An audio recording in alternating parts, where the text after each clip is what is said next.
அடர்ந்த வனத்தில் சாலையின் ஓரத்தில் நிற்க வைக்கப்பட்டிருந்த ஜீப்பிலிருந்து வெளியே எட்டி பார்த்த வீரப்பன், சாலையில் மக்கள் நடமாட்டமோ வண்டிகளின் போக்குவரத்தோ ஏதும் இல்லை என்பதை உறுதி செய்தவன் திடீரென வண்டியிலிருந்து வெளியில் குதித்து அடர்ந்த வனப்பகுதியில் ஓடத் தொடங்கினான். அருகில் நின்று கொண்டிருந்த மற்றொரு வனக்காவலர்கள் அதிர்ச்சியில் உறைந்து போய் கத்திக்கொண்டே அவனை அந்த வனத்தில் துரத்தத் தொடங்கினர். வீரப்பன் வாழ்க்கையில் நடந்தது எல்லாம் அவரது மதியாலா அல்லது விதியாலா? அதை பற்றித்தான் இந்த தொடரில் நாம் பார்க்க போகிறோம். வீரப்பன் பிறந்து வளர்ந்தது எல்லாம் ஒரு சென்டினென்டல் என்ற ஒரு தீவு போன்ற ஆள் அரவமற்றமே இல்லாத, எவரும் எளிதில் போய் அணுக முடியாத பகுதிக்குள் இருந்த கோபிநத்தம் என்ற கிராமத்தை ஒட்டிய ஒரு சிறு கிராமம் செங்கப்பாடி. வீரப்பன் என்ற மரமும் அதன் கிளைகளும் மண்ணில் சாய்ந்து போய் சுமார் 21 ஆண்டுகள் ஓடிவிட்டன. இருந்தும் அவரை பற்றிய சர்ச்சைகளும் செயல்பாடுகளும் மற்றும் இன்று வரை ஓய்ந்த பாடே இல்லை.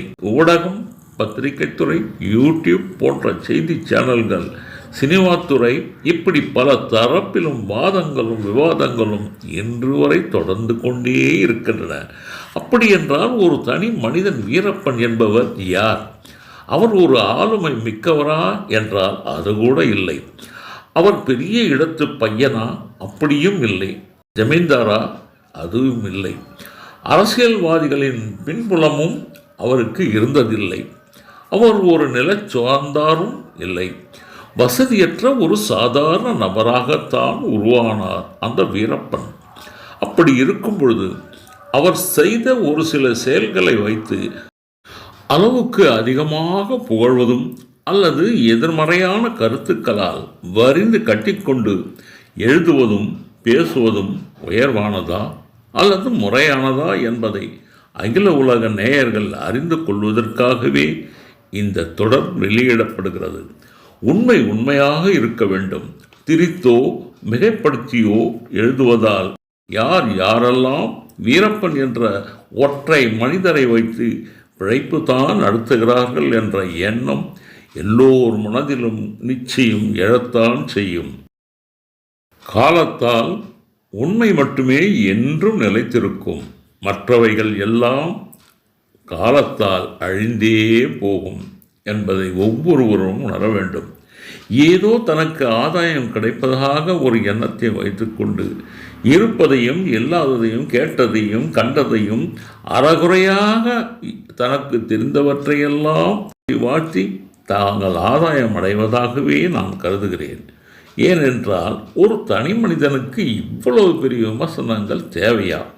அதற்குள் அவருடைய சாதனைகள் என்ன? அவர் ஏன் அப்படி ஒரு நிலைக்கு தள்ளப்பட்டார் போன்றவற்றையெல்லாம் நீங்கள் சிறிது உங்களுடைய ஞானத்தில் இருந்து கேள்வியாக எழுப்பி பார்த்தால் என்ன விடை கிடைக்கும்?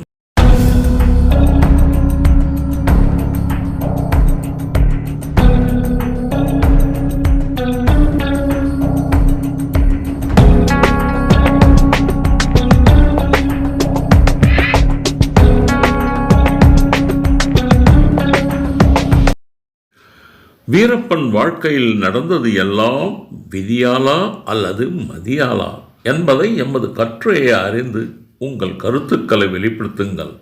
வீரப்பன் பிறந்து வளர்ந்தது, வாழ்ந்தது, வீழ்ந்தது எல்லாம் அந்த கிராமம், அதாவது செங்கப்பாடி. ஒரு சென்டினென்டல் தீவு போன்ற ஒரு நிலப்பகுதி, முழுவதும் வனங்கள் மட்டுமே. எப்படி அந்த கிராமம் உருவானது? அதை தெரிந்து கொள்ள சுமார் 100 ஆண்டுகள் பின்னோக்கி பயணிக்கலாம். தென்னிந்தியா முழுமையும் மன்னர் ஆட்சிக்கு உட்பட்டும் பிரிட்டிஷ் ஆட்சிக்கு உட்பட்டும் இருந்தன. அப்பொழுது கர்நாடகா, ஆந்திரா, கேரளா போன்ற மாநிலங்கள் ஏதும் இல்லை. மெட்ராஸ் ஸ்டேட் என அழைக்கப்பட்டு சென்னை மட்டுமே தலைநகரமாக இருந்த அந்த காலம். காவேரி நதி குடகுமலையில் 5000 அடி உயரத்தில் உற்பத்தியாகி 10 மைல் தூரம் மலையிலிருந்து கீழே இறங்கி பகமண்டலா என்ற இடத்தில் சரஸ்வதி நதியுடன் கலந்து கர்நாடகா நிலப்பரப்பில் மலைகளில் மேடு பள்ளங்களில் விழுந்து மலைப்பகுதியான ஒகேனக்கல் வந்தடைகிறது. அதுவரை மலைகளிலே நதி பயணப்பட்டு தரைப்பகுதியில் ஒகேனக்கல்லில் விழும்பொழுது அங்கே அதனுடைய ஓசையும் அதனுடைய அழகும் சொல்லவே இயலாது. கொங்கணி மொழியிலே அவை ஒகேனக்கல் என அழைக்கப்படுகிறது. அவை கன்னடத்திலும் அதே பெயர் நீடித்துவிட்டது. தரைப்பகுதியில் விழுந்த காவேரி தெற்கே பாய்ந்து திருச்சி முக்கொம்பை வரை செல்லுகிறது. அதன் பின் அந்த இடம் அகண்ட காவேரி என அழைக்கப்படுகிறது. இடையில் ஸ்ரீரங்கம் கோயில் 2000 ஆண்டுகளுக்கு முன்பு கரிகால சோழனால் கட்டிய கல்லணைக்குள் நுழைந்து பல கிளை ஆறுகளாக பாய்ந்து காவேரி பூம்பட்டினத்தில் கடலில் கலந்து விடுகிறாள் அந்த காவேரி. அப்பொழுது பிரிட்டிஷ் ஆட்சியர் காலத்தில் காவேரி ஆற்றில் அணை கட்ட வேண்டும் என்ற திட்டம் 1930 உருவாக்கப்பட்டு 1935 மைசூரில் உள்ள கிருஷ்ணராஜசாகர் அணை கட்டி முடிக்கப்பட்டது. அதே காலகட்டத்தில் தமிழகத்தில் மேட்டூர் என்ற கிராமத்துக்கு அருகில் மேட்டூர் அணை ஏற்படுத்த திட்டமிடப்பட்டது. அணை கட்டுவதற்கு முன் அணை கட்டும் உள்பகுதியில் சிறிய சிறிய கிராமங்கள் இருந்தன. மக்களின் வாழ்க்கை அங்கேதான் ஓடிக்கொண்டிருந்தது. அவையெல்லாம் நீர்த்தேக்க பகுதிக்குள் வரை இருந்ததால் அங்கு வாழ்ந்த மக்களெல்லாம் வெளியேற்றப்பட்டனர். ஆனால் அணைக்கு மேற்கே இருந்து கொளத்தூர், கோவிந்தப்பாடி போன்ற கிராமங்களில் வாழ்ந்த மக்கள் வெளியேற்றப்படுவதிலிருந்து தப்பித்து விட்டனர். காரணம், அணையின் நீர்த்தேக்க பகுதியில் இருந்து அரைவட்ட வடிவில் சிறு சிறு குன்றுகளும் உயரமான மேட்டு பகுதியுமாக அவை இருந்ததினால் அணையின் தேக்கப்பகுதி அந்த கிராமங்களுக்கு பாதிப்பு ஏற்படுத்தவே இல்லை. அதனால் அந்த பகுதியில் உள்ள கிராமங்கள் அப்புறப்படுத்துவதிலிருந்து தடுத்து நிறுத்தப்பட்டன. கொளத்தூர் கிராமத்திற்கு தெற்கே மலையடிவாரத்தில் சுற்றிலும் ஏராளமான நிலங்கள் சமதள நிலங்களாக இருந்தன. இந்த அணைக்கட்டும் பகுதியிலிருந்து குடியிருப்புகளை எல்லாம் வெளியேற்றி அங்கே கொண்டு போய் குடி அமர்த்தலாம் என்று முடிவு செய்தனர் பிரிட்டிஷ் ஆட்சியர். ஆனால் கொளத்தூர் கிராமமும் அதை பக்கத்தில் இருந்த சிறு சிறு கிராமங்களுக்கும் சொந்தமான பட்டா நிலங்களும் ஆக்கிரப்பு நிலங்களும் ஏராளமாக இருந்ததால் அன்று பெரிய பிரச்சனை ஏற்பட்டு போனது. அதனால் அப்படிப்பட்ட நிலங்களில் இவர்களை குடி அமர்த்தாமல் மேடாக இருக்கின்ற அந்த பாலாறு என்ற நிலப்பகுதியை ஒட்டி மேற்கே அமைந்த நிலப்பகுதியில் கொண்டு போய் இப்படிப்பட்ட ஆசாமிகள் எல்லாம் அங்கே குடி அமர்த்திவிட்டனர் அந்த வனங்களில். அப்படி மேட்டூர் அணைக்கட்டு நீர்பிடிப்பு பகுதிக்குள் வாழ்ந்து கொண்டிருந்த மக்கள் எல்லாம் மேற்கு மலைத்தொடர் பகுதியில் இருந்த அந்த மாதேஸ்வரம் மலைக்கு கிழக்காக உள்ளார அடர்ந்த வனப்பகுதியாக பயங்கரமான வனவிலங்குகள் சூழ்ந்த அந்த இருண்ட காட்டுப்பகுதியில் கொண்டு போய் குடி அமர்த்திவிட்டனர் அக்கால மனிதர்கள். அக்கால மனிதர்கள் என்று சொல்லப்பட்டது மனிதர்கள் அல்ல, அரசுத்துறை. ஆங்கிலேய அரசுத்துறையும் அன்று சென்னை மாகாணத்தை ஆண்டு கொண்டிருந்த அரசுத்துறையுமாம் இரண்டுமாக ஒன்று கூடி சேர்ந்து செய்த இந்த நல்ல வேலையா அல்லது அது தவறான வேலையா என்பதை மக்கள்தான் அன்று புழுதியில் வெந்து செத்து மடிந்து கொண்டிருந்த நிலையை அறிந்து கொள்ளும் ஒரு சூழ்நிலை கூட வெளியுலகம் காணாமலே போய்விட்டது.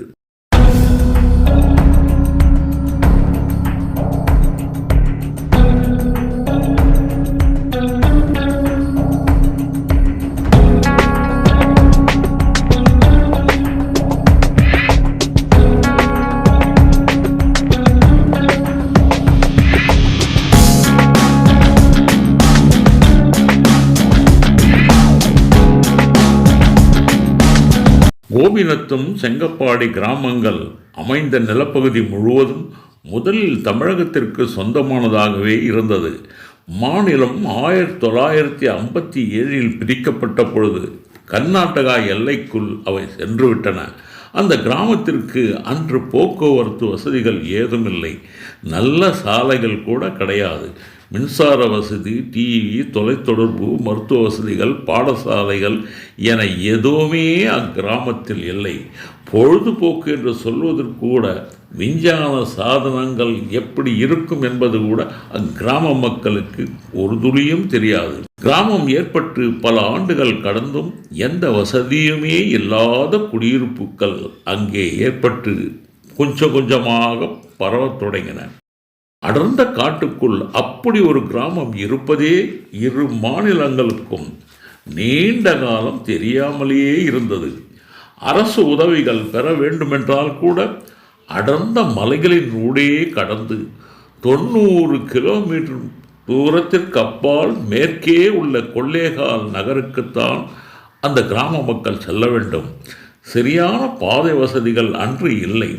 அடர்ந்த வனங்களில் அச்சுறுத்தும் வன விலங்குகள் நிறையவே இருந்தன. கிராமத்திற்கு தெற்கே நீண்ட மேற்கு மலைத்தொடர், வடக்கில் சுமார் 25 கிலோமீட்டர் தூரத்தில் பிலிகுண்டு என்ற இடத்தில் காவேரி நதி 1/2 கிலோமீட்டர் அகலத்தில் கிழக்கு நோக்கி பாய்ந்து கொண்டு இருந்தால் இன்றும் அன்றும் அதை கடப்பதும் அவ்வளவு எளிதல்ல. ஆற்றில் ஏராளமான முதலைகள். கோபிநத்தம், செங்கப்பாடி கிராமங்களுக்கு கிழக்கே சுமார் 15 கிலோமீட்டர் தூரத்தில் 1 கிலோமீட்டர் அகலமுள்ள மேட்டூர் அணையின் நீர்த்தேக்கமும் தெற்கிலிருந்து அணைக்குள் பாயும் பாலாறும் உள்ளது. அந்த ஆறுகளையும் நீர்த்தேக்கத்தையும் கடக்க வேண்டுமென்றால் பரிசலை கொண்டுதான் கடக்க முடியும். அதுவும் எல்லா காலங்களிலும் சாத்தியமற்றவையாகவே இருந்தன. அக்கிராம மக்கள் அவசர காலங்களில் எந்த கிராமத்திற்கும் செல்லவே முடியாது. கோபிநத்தம் கிராமத்திற்கு கிழக்கே சுமார் 50 கிலோமீட்டர் தொலைவில் தமிழக எல்லையில் கொளத்தூர் என்ற ஒரு சிறிய கிராமம் மட்டுமே அன்று இருந்தது. இன்று அந்த கிராமம் ஒரு குட்டி நகரமாகவே வளர்ந்துவிட்டது. அடுத்த நிலை, அந்த செங்கப்பாடி என்ற கிராமத்திலிருந்து சுமார் 80 கிலோமீட்டர் வடக்கே மலைப்பகுதியான பெண்ணாகரம் என்ற கிராமத்திற்குத்தான் அவர்கள் எந்த பொருளையும் வாங்க செல்ல வேண்டும். அவை கூட அவ்வளவு எளிதில் சாத்தியப்படாத ஆறுகள் குறுக்காக நீண்டு தடைப்படுத்தி கொண்டிருந்தது. கோபிநத்தம், செங்கப்பாடி கிராம மக்களுக்கு தேவையான மருத்துவ வசதி, வீட்டுக்கு தேவையான அத்தியாவசிய பொருட்கள் எல்லாம் அங்கு இப்பொழுது கொளத்தூர் பகுதியிலேயே கிடைக்கின்றது. சுற்றிலும் 50-60 கிலோமீட்டர் தூரத்திற்கு சூழ்ந்து போன மலைகளும் வனங்களும் பயமுறுத்தும் மிருகங்களும் நிறைந்து போனதால் மாலை 5 மணிக்குள்ளாகவே அன்று அந்த கிராமங்கள் அடங்கி போகும். வெளியூர்களிலிருந்து வரும் சொந்த பந்தங்கள் கூட அந்த கிராமங்களுக்கு செல்வதில்லை.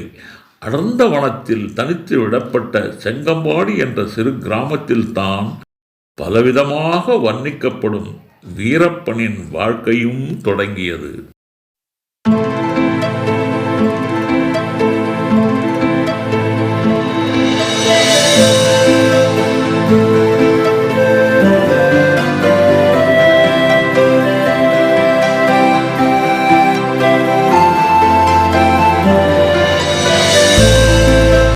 மேட்டூர் அணைப்பகுதியில் இருந்து வெளியேற்றப்பட்ட குடும்பங்களில் ஒன்றுதான் கூசா முனுசாமி குடும்பத்தினர். கிராமங்களில் ஒரே பெயர்கள் பலருக்கும் வைத்து விடுவார்கள். அவர்கள் அடையாளப்படுத்துவதற்கு வைத்துவிடும் பெயர்கள் தான் அடைமொழியாக இருக்கும். கூஸ் என்றால் குள்ளநரியின் முகச்சாயல் மற்றும் ஒரு பறவையின் முகச்சாயல் அவர்களுக்கு இருந்ததால் அதுவே காரண பெயராக ஊரில் வைத்து விட்டார்கள். அந்த கூசா முனுசாமிக்கு 3 ஆண் மகன்கள், 2 பெண் பிள்ளைகள்.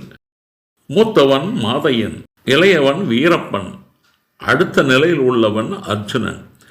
வீரப்பனின் சிற்றப்பா பெயர் கீரி பொன்னுசாமி. வீரப்பன் பள்ளிக்கூட பக்கம் கூட ஒதுங்கியதே இல்லை. அக்கிராமத்தில் உள்ள பெரும்பாலான மக்களுக்கும் அதே நிலை. அந்த பகுதியில் சமமான பகுதிகளில் இருந்த நிலங்களை கையகப்படுத்தி வானம் பார்த்த விவசாயம் அவர்கள் செய்து கொண்டிருந்தனர். பிழைப்புக்காக ஆடு மாடுகளை மேய்ப்பது, வனங்களில் உள்ள விறகுகளை எல்லாம் வெட்டி கொண்டு போய் அடுத்த ஊரில் விற்பது, இப்படிப்பட்ட தொழிலெல்லாம் செய்து தங்கள் பிழைப்பை நடத்தி கொண்டிருந்தனர் அந்த செங்கப்பாடி கிராம மக்கள். அந்த செங்கப்பாடி கிராமத்திற்கு போதிய சாலை வசதியும் இல்லை, போக்குவரத்தும் இல்லை, மற்ற வெளியுலக மக்களின் தொடர்புகளும் அங்கே ஏற்படவே இல்லை. இதனால் அது ஒரு சென்டினல் ஐலண்ட் என்று சொன்னால் கூட மிகையாகாது. அந்த இருண்ட கண்டத்திற்குள்ளேயே அவர்களுடைய வாழ்க்கை முழுவதும் கழிந்து கொண்டிருந்தது.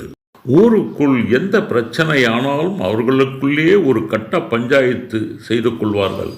வனத்துறைக்குள் இருந்தாலும் கர்நாடக நிலப்பகுதி என்பதால் கர்நாடக மாநில எந்த துறை அதிகாரிகளும் அங்கு செல்வதில்லை. தமிழக அரசு துறையினருக்கும் அப்பகுதிக்குள் செல்ல எந்த முகாந்திரமும் இல்லை.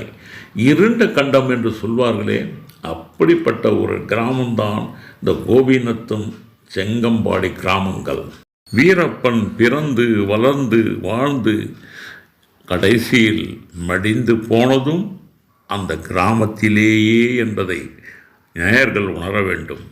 கர்நாடக மாநிலத்தில் கடைகோடி எல்லையாக அடர்ந்த வனப்பகுதிக்குள் எங்கோ ஒரு எலிவலை போன்று இருந்த இந்த கோபிநத்தமும் செங்கப்பாடி என்ற கிராமத்திற்கும் அரசு துறையினரோ மற்றவர்களோ தனித்து விடப்பட்ட இந்த பகுதிக்குள் ஒருவரும் வந்ததில்லை.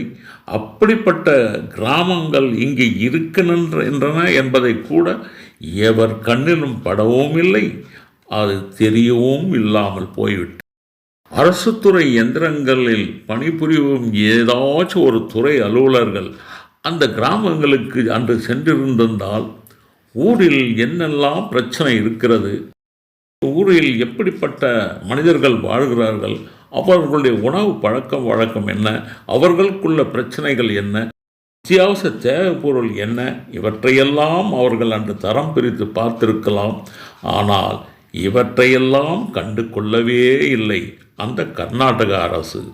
அதனால் அங்கு உள்ள இளைஞர்களுக்கெல்லாம் சொர்க்கமும் அது நரகமும் இரண்டும் ஒன்றுமாக மாறிப்போனது அந்த செங்கப்பாடி கிராமம். வீரப்பனின் தந்தை கூசா முனுசாமி அந்த பகுதி காட்டில் மான், கருங்குரங்கு, முயல், முள்ளம்பன்றி, உடும்பு இன்னும் சில கிடைத்த விலங்குகளையெல்லாம் பறவைகளையும் வேட்டையாடும் பழக்கம் அவருக்கு இருந்தது.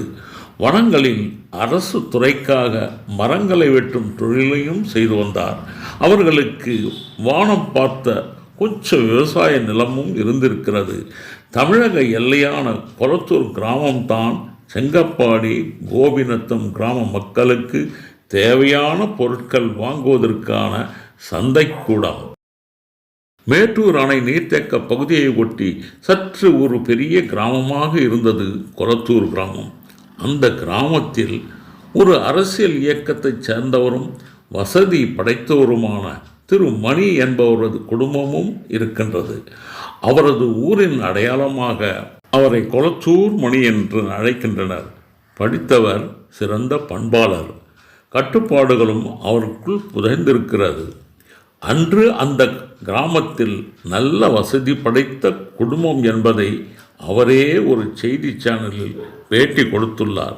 அவரது தந்தை கர்நாடக எல்லையில் உள்ள வனங்களில் விறகுக்காக மரங்களை ஏலம் எடுத்து கொளத்தூர் கிராமத்திற்கு ஆற்று வழியாக கொண்டு வர சிறியதும் பெரியதுமாக சொந்தமாக 40 பரிசல்களை வைத்திருந்ததாகவும் தெரிவித்துள்ளார்.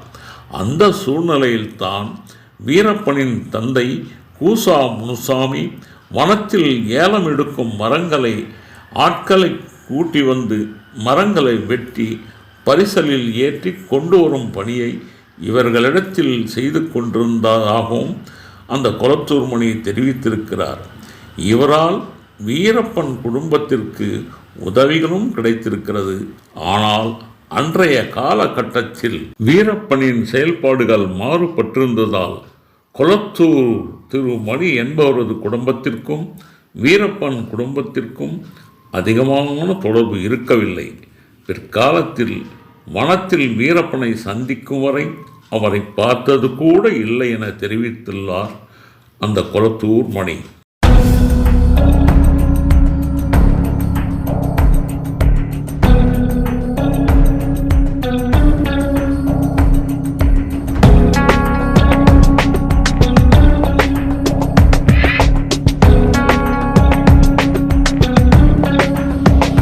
மேட்டூர் அணையிலிருந்து மேற்கே மேற்கு தொடர்ச்சி மலையில் சுமார் 45 கிலோமீட்டர் தூரத்திற்கு அப்பால் இருந்த மாதேஸ்வரா மலைக்கோயில் அன்று பிரசித்தி பெற்றதாக இருந்தாலும் வெளியுலகத்திற்கு தெரியும் அளவிற்கு அவ்வளவு பிரபலமாக இருக்கவில்லை.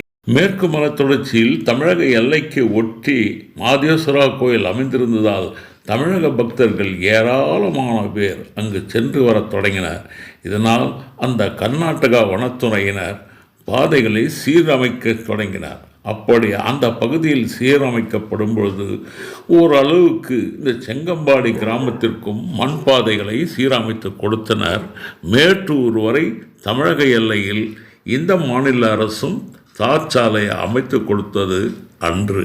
பிரிட்டிஷ் ஆட்சியரின் காலத்தில் கர்நாடகா எல்லையில் இருந்த முழு மலைகளும் வனத்துறைக்கு கொண்டு வரப்பட்ட அந்த மலைகள் முழுவதும் தீவிர கண்காணிப்புக்கு உட்படுத்தப்பட்டது.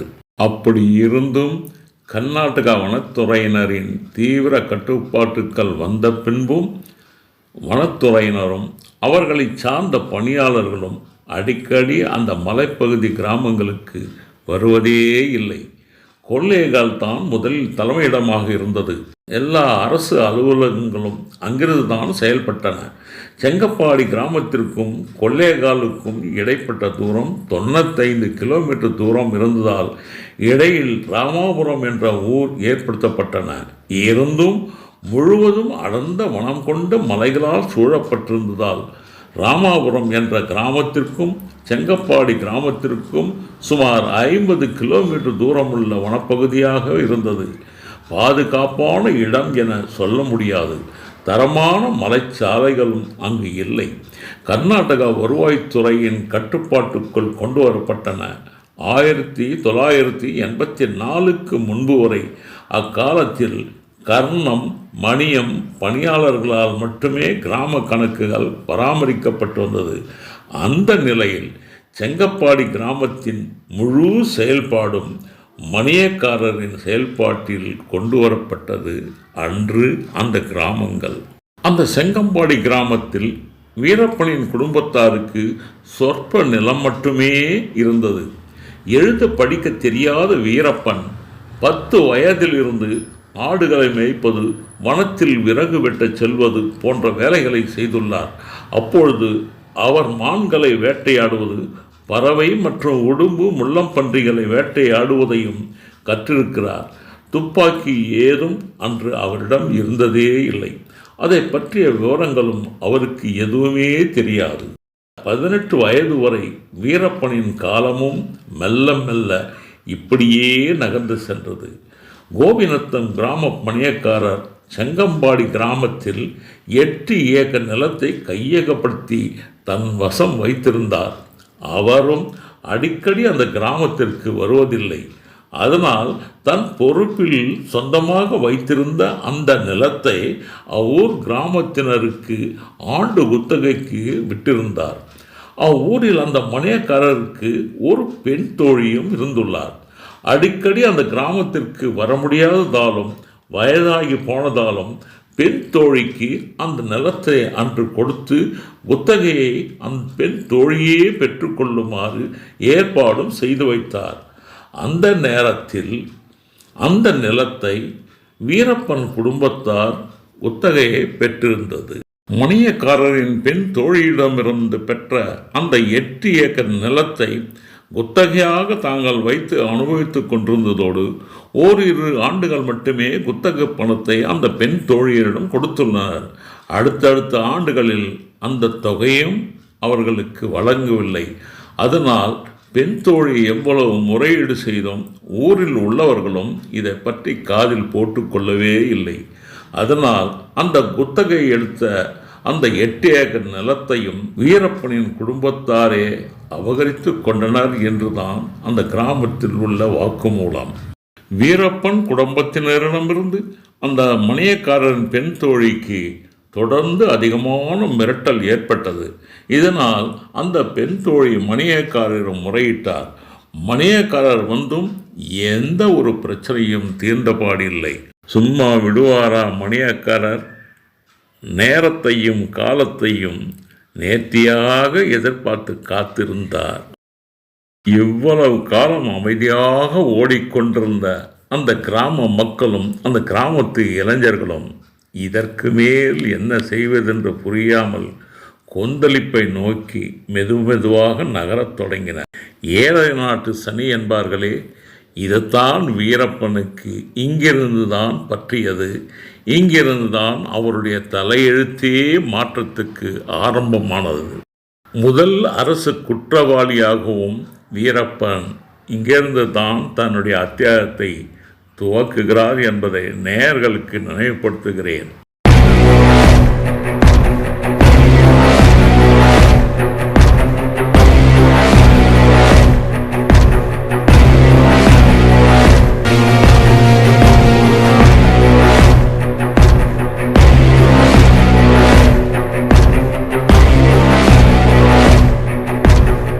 செங்கப்பாடி இளைஞர்கள் கூட்டத்தில் தன்னை எப்பொழுதுமே முன்னிலைப்படுத்தி கொள்ள வேண்டும் என்ற எண்ணம் அந்த இளம் வீரப்பனுக்கு அப்பொழுதே ஏற்பட்டு போனது. இதனால் தன்னுடைய செயல்பாட்டிலும் ஏராளமான மாற்றங்கள் மெதுவாக நிகழ்ந்து கொண்டிருந்தன. 18 வயது கடந்து போன வீரப்பனுக்கு செயல்பாட்டில் மாற்றம் வந்தது மட்டுமல்ல, மனதிலும் மாற்றங்கள் நிகழ்ந்து கொண்டிருந்தன. அவரது தந்தை கூசா முனுசாமியும் அந்த நேரத்தில் இறந்து போனார். வீரப்பனுக்கு குருவாகவும் இருந்து எல்லா உபதேசங்களையும் கற்பிக்கத் தொடங்கினார் மூத்த சகோதரர் கூசா மாதையன். இதனால் மனதில் அதிகமான நிகழ்வுகளும் மாற்றங்களும் ஏற்படத் தொடங்கி அவர் மேற்கொண்ட வாழ்க்கையின் பயணம் முரட்டு பாதையில் பயணிக்க தொடங்கியது. கர்நாடகா வனத்துறையினரின் முழு கட்டுப்பாட்டில் இருந்த வனப்பகுதிக்கு ஒரு முறை வீரப்பனும் அவரது நண்பர்களும் சென்றவர்கள் சட்ட விரோதமாக மான் வேட்டையை செய்து ஊருக்குள் கொண்டு வந்து விட்டனர். வேட்டையாடைய மானை கூறு போட்டு நண்பர்களுக்கு வழங்கி கொண்டிருந்தார் வீரப்பன். அந்த நேரம் விவரம் அறிந்த வனக்காவலர்கள் அங்கு வந்து சேர்ந்தனர். பேச்சுவார்த்தை சுமூகமாகத்தான் போய்கொண்டிருந்தது. அப்பொழுது திடீரென கோபமடைந்த வீரப்பன் தட்டி கேட்ட வனக்காவலர்களை நண்பர்களுடன் சேர்ந்து கடுமையாக தாக்கியுள்ளார். அரசு அலுவலரை தாக்கினால் அதன் பின்விளைவு எப்படி இருக்கும் என்பது கூட உணராத வீரப்பனின் செயல் கர்நாடகா வனத்துறை மேல் அதிகாரிகளுக்கு சென்று விட்டன. வீரப்பனை பிடிப்பதற்காக வனத்துறையினர் வருவதை அறிந்து கொண்ட வீரப்பன் பக்கத்தில் உள்ள வனங்களுக்குள் தப்பி ஓடிவிட்டார். இவ்வளவு நாள் நண்பர்களோடும் ஊர் மக்களோடும் சுதந்திரமாக சுற்றி திரிந்த அந்த 18 வயது வீரப்பன் நிம்மதியை இழந்தான். முதல் குற்றமே அவனுக்கு ஒரு அசாதாரண தைரியத்தையும் உத்வேகத்தையும் கொடுத்து விட்டது. வனத்துறையினரை தாக்கியது தொடர்பாக முதல் குற்றத்தை அன்று நிகழ்த்திவிட்டார் வீரப்பன். நிச்சயம் தன்னை சிறையில் அடைத்து விடுவார்கள் என்ற பயமும் வீரப்பனை தொற்றிக்கொண்டது. வழிகாட்டும் நல்லவர்கள் அக்கிராமத்தில் இல்லாததால் வீரப்பனின் நடத்தையும் வேகமாக மாறத் தொடங்கியது. கர்நாடகா வன காவலர்களை தாக்கிவிட்டு ஊருக்குள் வராமல் அடர்ந்த வனப்பகுதிக்குள்ளேயே ஓடி ஒளிந்து கொண்டான் அந்த இளம் வயது வீரப்பன். வீரப்பனை பிடித்து விட வேண்டும் என்று தினமும் ஊருக்குள் வரத் தொடங்கினர் வனத்துறையினர். ஊருக்கு வராமல் காட்டுக்குள்ளே பதுங்கி இருந்தான் வீரப்பன். எப்படியாவது வீரப்பனை பிடித்து விட வேண்டும் என்று வனத்துறையினரும் அடர்ந்த வனப்பகுதிக்குள் தொடர்ந்து 10-15 தினங்களாகவே தேடிக்கொண்டிருந்தனர். வனப்பகுதிக்குள் ஆடு மேய்ப்பவர்களையும் மாடு மேய்ப்பவர்களையும் வனத்துறையினர் தொடர்ந்து விசாரித்து கொண்டே இருந்தனர். ஒரு நாள் மாலை நெருங்கும் வேளை ஆடு மேய்ப்பவர் கொடுத்த தகவலின் அடிப்படையில் மலைக்குன்றின் ஒரு பகுதியில் ஒளிந்திருந்த சிறுவன் வீரப்பனை பிடித்து விட்டனர் வனத்துறையினர். வீரப்பன் குடும்பத்தாரிடம் தனது சொந்த 8 ஏக்கர் நிலத்தை இழந்த அந்த மணியக்காரர் சமயத்தை எதிர்பார்த்து காத்திருந்தவர் சும்மா இருப்பாரா? உடனே அவர் ஓடிச் சென்றார் அந்த வனக்காவல் அதிகாரியிடம். ஆம், இவரிடமிருந்து தான் புகார் மனுக்களை எல்லாம் பெற வேண்டும் அந்த வனத்துறையினர். அப்படி அந்த வனத்துறையினருக்கு வீரப்பனை பற்றிய முழு தகவல்களும் கடுமையான வாசகத்தால் எழுதி சட்ட நுணுக்கங்களையும் அதில் பதிய வைத்து அந்த வன அதிகாரியிடம் கொடுத்து விட்டார் அந்த மணியக்காரர். ஆம், இதுவே அழுத்தம் திருத்தமான அரசு துறை சாட்சியாக இருந்துவிட்டது அந்த வீரப்பனுக்கு. மாலை வேலை மெதுவாக நெருங்கிக் கொண்டிருந்தது. அந்த நேரத்தில் வீரப்பனை அவர்கள் கொண்டு வந்த ஜீப்பில் ஏற்றிக்கொண்டு கர்நாடக மாநில எல்லையில் இருந்த ராமாவரம் என்ற கிராமத்திற்கு கூட்டிச் சென்றனர். அப்படி அவர்கள் செல்லும் பாதை கிட்டத்தட்ட 50 கிலோமீட்டர் தூரத்திற்கு மேல் அப்பால் அந்த இடம் இருந்தது. அதனை கடப்பதற்குள் மாலையும் நெருங்கிவிட்டது. மெதுவாக இருள் சூழ்ந்துவிட்டது.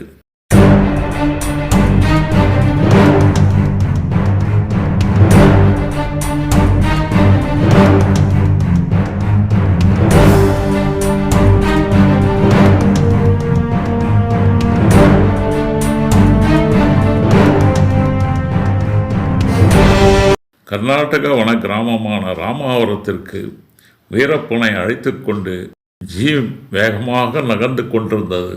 அந்த மலைகளில் நீண்டும் வளைந்தும் நெடிந்துமாக அடர்ந்த வனப்பகுதியாக இருந்தது. வீரப்பனுக்கு அப்பொழுது கையில் கயிறோ வேறு விலங்குகளோ ஏதும் போடப்படவில்லை. மாலை வேலை வேகமாக நெருங்கிக் கொண்டிருந்தது. இருளும் மெதுவாக வந்து கொண்டிருந்தது. வீரப்பனை வண்டியில் விசாரணை செய்து கொண்டே மாதேஸ்வர மலையை நோக்கி 36 வளைவு பாதைகளை கடந்து மீண்டும் அடுத்த மலைத்தொடரில் 14 வளைவு பாதைகளை கடந்து ராமாவரம் கொள்ளேகால் செல்லும் தரைமட்ட வனப்பகுதிக்குள் வண்டி சென்று கொண்டிருந்தது. முதன்முறையாக தெரியாமல் செய்துவிட்ட தவறுக்கு சிறுவன் வீரப்பனை எச்சரித்து விட்டு விடலாம் என்ற யோசனையில் வன அலுவலர்கள் ஒருவரோடு ஒருவர் கன்னடத்தில் பேசிக் கொண்டிருந்தனர். மலையில் நீண்ட தூர பயணமாக வந்ததால் தரைக்காட்டு பகுதி சாலையின் ஓரத்தில் ஜீப்பை நிறுத்தி தேநீர் அருந்த சென்று விட்டனர் அந்த வனக்காவலர்கள். வீரப்பனை பிடித்து ராமாவரம் கொண்டு வரும் செய்தியை வாக்கி டாக்கி மூலம் தங்கள் உயர் அதிகாரிகளுக்கு தெரிவித்து விட்டனர் அந்த வன அலுவலர்கள். தொடர்பில் வந்த அந்த வன அதிகாரி, அந்த சிறுவனோடு அங்கேயே இருங்கள், நானே அங்கு வந்து விடுகிறேன் என தெரிவித்திருந்தார். அதிகாரியின் வருகைக்காக அங்கேயே காத்திருந்த வன காவலர்கள் அங்கிருந்த தேநீர் கடையில் இருந்து சுவாரஸ்யமாக பேசிக் கொண்டிருந்தனர். வீரப்பனை பற்றி அவர்கள் பெரியதாக ஒன்றுமே கவலைப்படவில்லை. ஏனென்றால் இருட்டு வேலை. இவனோ சிறுவன். பக்கத்தில் கிராமங்களும் இல்லை. அடர்ந்த காட்டுப்பகுதி. பாதையும் சரியில்லை. அதனால் இவன் தப்பி ஓடுவதற்கான 100% முகாந்திரம் ஏதும் இல்லை என்ற நம்பிக்கை அவர்களுக்குள் ஏற்பட்டு போனது. ஒரு வனக்காவலர் சிறுவன் வீரப்பனுக்கு கண்ணாடி டம்ளரில் டீ கொண்டு வந்து கொடுத்தார். அதே நேரம் தரைக்காட்டின் வழியாக செல்லும் பாதையில் எதிர் திசையில் அதிகாரி வருகிறாரா என சாலையில் சற்று தொலைவில் நின்று மற்றொரு காவலர் பார்த்து கொண்டே இருந்தார். அந்த இருட்டு வேளையில் வீரப்பனும் எதையோ திட்டம் தீட்டிக் கொண்டிருந்தான். ஜீப்பிலிருந்து வெளியே எட்டி பார்த்த வீரப்பன் சாலையில் மக்கள் நடமாட்டமோ வண்டிகளின் போக்குவரத்தோ ஏதும் இல்லை என்பதை உறுதி செய்து கொண்டான். அதனால் திடீரென வண்டியில் இருந்து வெளியில் குதித்து அடர்ந்த வனப்பகுதிக்குள் ஓடத் தொடங்கினான். அருகில் நின்று கொண்டிருந்த மற்றொரு வனக்காவலர் அதிர்ச்சியில் உறைந்து போய் கத்திக்கொண்டே அவனை துரத்தினார். மற்றவர்களும் வீரப்பனை தேடி கூடவே ஓடிக்கொண்டிருந்தனர்.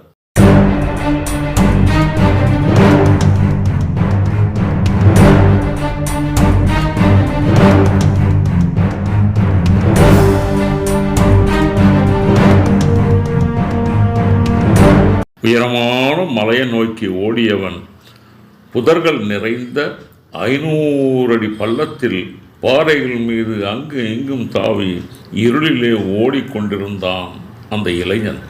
ஜீப்பில் வந்த வன அதிகாரியும் அவனை துரத்தி கொண்டு 2-3 மைல்கள் தூரம் ஓடியும் வீரப்பனை கண்டுபிடிக்கவே முடியவில்லை. வன அதிகாரி தான் கையில் வைத்திருந்த துப்பாக்கியால் வானத்தை நோக்கி சுட்டு பார்த்தார். வனத்தில் எந்த பகுதியிலும் ஒரு சலசலப்பும் வரவில்லை. வீரப்பனை தப்பவிட்ட வனக்காவலர்கள் அதிகாரி தமக்கு என்ன தண்டனை கொடுப்பாரோ என நடுங்கிக் கொண்டிருந்தனர். வன அதிகாரியின் முகத்தில் கோபமும் இல்லை, எந்த சலனமும் இல்லை. சிந்தனையில் வருத்தத்தோடு அங்கேயே நின்று அந்த பள்ளத்தாக்கினை பார்த்து கொண்டிருந்தார் அந்த அதிகாரி. வன அதிகாரி பேசினார். அந்த பையன் பகலில் தப்பி ஓடியிருந்தால் கூட நான் கவலைப்பட மாட்டேன். அவன் பயத்தால் திருந்துவதற்கு கூட சந்தர்ப்பம் கிடைத்திருக்கும். ஆனால் இந்த அடர்ந்த காட்டில் இரவில் அவன் ஓடி போனது தான் எனக்கு மிகவும் கவலையாக இருக்கிறது. அவன் உயிரோடு வீட்டுக்கு போவான் என்ற நம்பிக்கையும் எனக்கு இல்லை. பாவம், அந்த பையன் இந்த காட்டில் இந்த இருட்டில் வழி தெரியாமல் ஓடி மிருகங்களுக்கு இரையாகி விட்டால் அந்த குடும்பத்துக்கு என்ன பதில் சொல்ல முடியும்? அவனை நீங்கள் அழைத்து வரும்பொழுது அங்கே ஆடு மேய்ப்பவர்களும் பார்த்திருப்பார்கள். வன அதிகாரியையே பார்த்து கொண்டிருந்த அந்த வனக்காவலர்கள், ஐயா, நீங்கள் நேராக அலுவலகத்துக்கு செல்லுங்கள். நாங்கள் இருவரும் எப்படியும் இந்த இரவு இங்கே தங்கியிருந்த இந்த காட்டில் எங்காச்சும் வீரப்பன் கிடைப்பானா என்று தேடுகிறோம். அப்படி தேடி கண்டுபிடித்து நாளை காலைக்குள் தங்கள் இடத்தில் ஒப்படைத்து விடுகிறோம் என வருத்தத்தோடு தெரிவித்து கொண்டிருந்தனர் அந்த காவலர்கள். சற்று கோபமுற்றவராக திரும்பி பார்த்தார் அந்த வன அதிகாரி. நீங்கள் சொல்வதெல்லாம் அவ்வளவு எளிதில் நடக்கிற காரியம் அல்ல. ஒரு படையே நாம் இந்த பள்ளத்தாக்கில் சென்றால் கூட நம்மில் எத்தனை பேர் உயிரோடு திரும்புவோமோ என்ற ஒரு பெரிய சந்தேகம் எனக்கே இருக்கிறது. அப்படி இருக்கும்போது வழி தெரியாத இந்த இருட்டில் அந்த பையன் வீரப்பன் தப்பி ஓடிவிட்டான். இப்பொழுது ஆண்டவன் அருள் இருந்தால் மட்டுமே அவன் வீடு திரும்ப முடியும். இல்லை என்றால் வனத்தில் உள்ள வன விலங்குகள்தான் அவன் இரையாக வேண்டியிருக்கும். இப்பொழுது நீங்கள் போக வேண்டாம், என்னோடு வாருங்கள், நாளை காலையில் பார்த்து கொள்ளலாம் என கூறிவிட்டு அனைவரையும் அந்த ஜீப்பில் ஏற்றிக்கொண்டு ஆள் அரவமற்ற அந்த காட்டுச் சாலையில் ராமாவரம் என்ற கிராமத்தை நோக்கி ஜீப் பறந்து கொண்டிருந்தது. வனத்தில் தப்பி ஓடிய வீரப்பன் வீடு சேர்ந்தாரா என்பதை அடுத்த தொடரில் பார்ப்போம்.